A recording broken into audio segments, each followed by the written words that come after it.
ठाणा police station आणि माझं घर आहे. रात्री 9 वाजता माझे वडील, माझा भाऊ, त्याचा मुलगा, त्याचा मेवणा आणि इतर 2-4 जण घेऊन आमच्या घराकडे आले आणि डायरेक्ट आम्हाला मारहाण सुरू केली.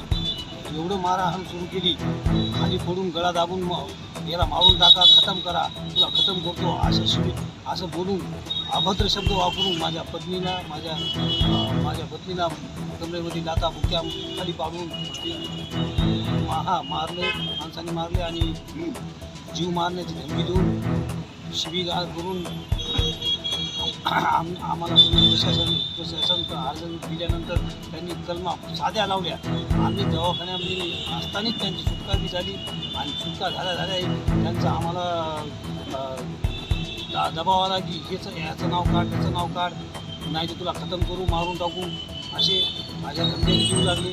तरीही पोलिसांना आम्ही सांगू एस पी ऑफिसला जाऊन तक्रार दिली, तरी बी काही झालं नाही. तरी बी त्यांच्या आत्तापर्यंत बाहेरच फिरायला आहे. वडिलांसोबत काही वाद होता तुमचा अगोदरचा? हां, प्रॉपर्टीचा वाद आहे. ते कोर्ट मॅटर चालू आहे. ते कोर्ट मॅटर चालू असतानाच न काही आम्हाला अर्ज निघता न काही करता डायरेक्टच घरात आले ना कब्जा करायचा आणि मारा.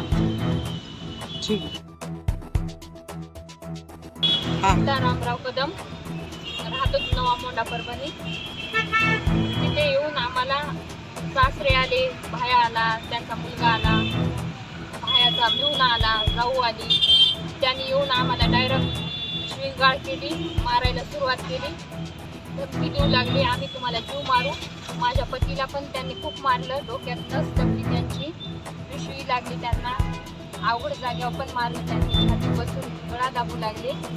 आम्ही कारवाई केली पण त्यांना काही गुन्हा दाखल होईना. आमची अशी मागणी आहे की त्यांना सजा व्हावं, आम्हाला न्याय भेटावं, हीच आमची मागणी आहे. कलम वाढवावं, 307 कलम त्यांनी लावावं, अशी आमची मागणी आहे.